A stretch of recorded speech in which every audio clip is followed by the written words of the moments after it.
Hey, what's up, guys? Matt Sheffield with AmericanMadeExotics here. We got a couple clutches to pull today, and it's a couple ones that I'm pretty excited for. One of them is a normal 100% double het clown pied that we bred to a clown pied. And this is the last year we're going to breed her. She's left a good legacy in our collection already. But this was part of a group of 100% het pieds, 66% posset clowns that we had gotten raised up, that we bred to a clown 66% posset pied. And it really founded a lot of that clown pied stuff in our collection. And we did it like taking a big gamble. But I think it was a group, maybe 5 or 6 girls and then that male. And almost all of them proved out for us. And we ended up founding a good group of visual clown pieds into our collection, raising them up. So this would be another year that hopefully she puts clown pieds into our collection. And already she's left a good legacy behind, and so is that whole group. We got a good group of clown pied females that we've raised up, and a lot of those will start breeding for us this winter. So again, just one of those situations that shows that sometimes it's all right to take a gamble and try to get to the end result by any means that you can.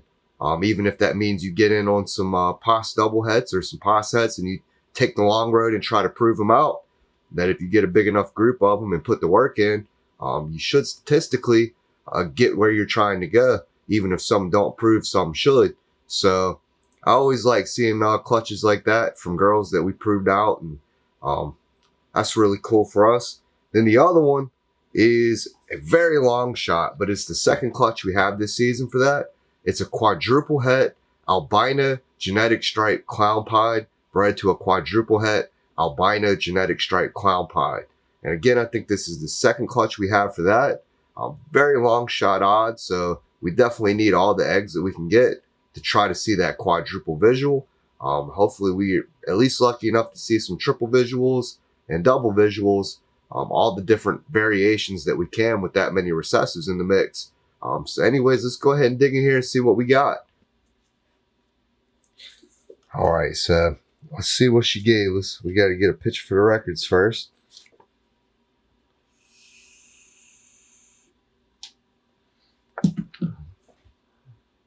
Peel her off. Small clutch, but man, they are some big eggs. Looks like 4 of them. And they are just some big eggs. So let's go ahead and candle them and make sure they're all good. All right, that one's good. That one's good. That one's good. And that one's good. Cool. 4 nice, big, healthy eggs.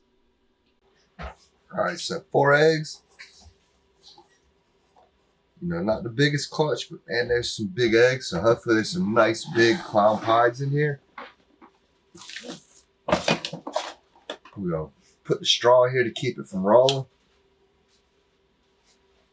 But yeah, I'm always excited to see clown pied stuff hatching. And again, like, this is one of them ones that it just feels extra good when you raise up a pos het and you see it prove out. And she's made a good contribution to our collection and where we are now with that project. So hopefully she throws another one in the pile and makes us another clown pied. But you know, a lot of times people are scared to mess with those pos hets and stuff. But this is one of them situations where when we got started, we didn't have a ton of money, but we had space and time. So kind of a situation where one man's trash is another man's treasure, because somebody else will look at it and say, well, it's only het pied posset clown, and they don't want to put the time into raising it and take that gamble. But for somebody like me, when I was starting, I didn't have a ton of money, but I had space and I had time, and I could dedicate the time to cleaning the snake, and I could dedicate the time to breeding the rodents and producing our rodents to feed the snake and raise it up. So I took that whole group of animals and raised them up. And statistically, 66, the majority of them should prove out. And I think in this situation, they did. Statistically, I think maybe 1 didn't out of like 5 or 6 animals. So for us, back then being on a budget and trying to get into that clown pied project, we couldn't afford to just buy a whole bunch of double visuals and start out like that. So this really like helped us out taking that gamble.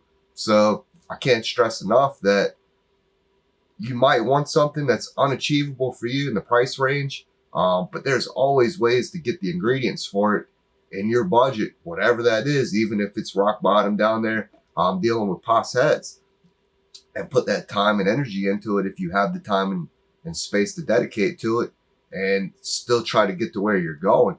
A lot of people can't just buy their way to the top like that, and that shouldn't scare you from trying. It shouldn't scare you from thinking that you'll never get to that point in your collection that you want to, because there's always a means to do it if you're willing to put the time and the energy and dedicate the space and the rodents to those animals. So again, hopefully we get another clown pied out of this one, but I always love seeing stuff like that happen.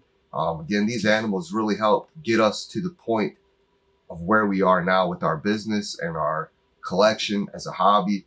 And, you know, I still have appreciation for those animals.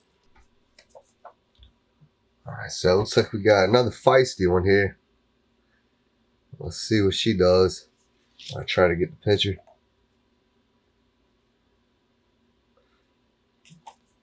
All right, so it looks like she gave us a good size clutch here. And this is quadruple het albino genetic stripe clown pied, bred to quadruple het albino genetic stripe clown pied. And this is a first time female here. And it looks like she gave us a big old pile of eggs, which is much needed with long shot odds like this. We need all the chances we can get. So let's go ahead and get her set to the side to get her washed up. And let's see what she gave us here. We've got 1, 2, 3, 4, 5, 6, 7, 8, 9, 10. Really solid first time female clutch. 10 eggs, that's exactly what we're looking for from quadruple het to quadruple het, because Lord knows we need all the chances we can get to hit that long shot clutch. All right, let's go ahead and cannon these things and make sure they're all good.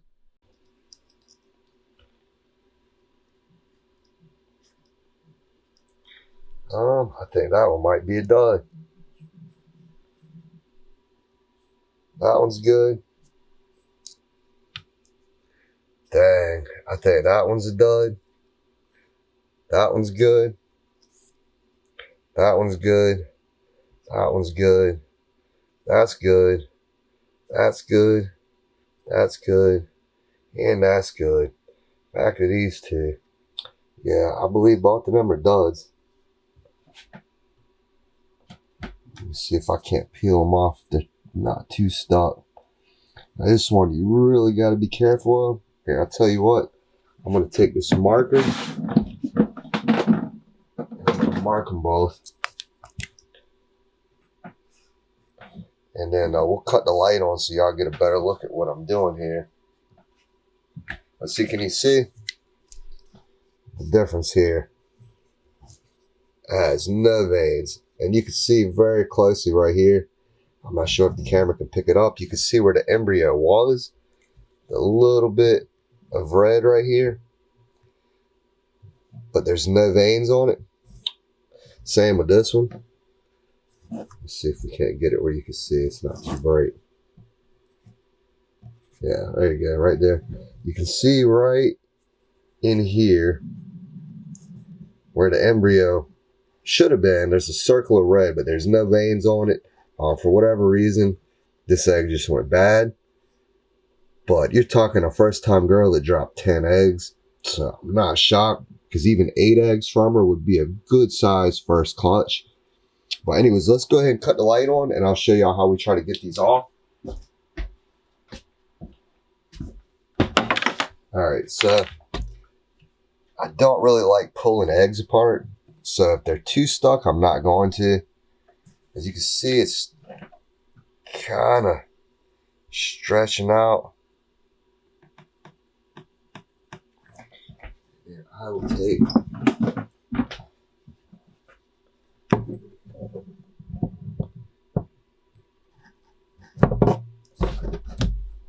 if they're too stuck, honestly, it's better to just leave it.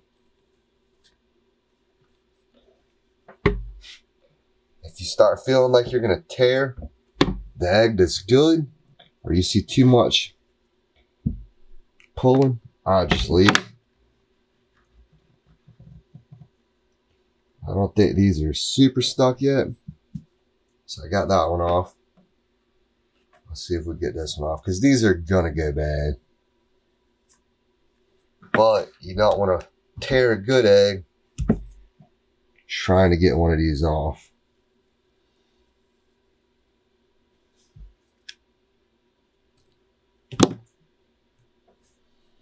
So take your time. Definitely don't just yank it apart. Try to like peel it. You start seeing where it's apart here. So I just cut it. All these are good, no leaks. So let me kill this light and we'll take a closer look at these two again.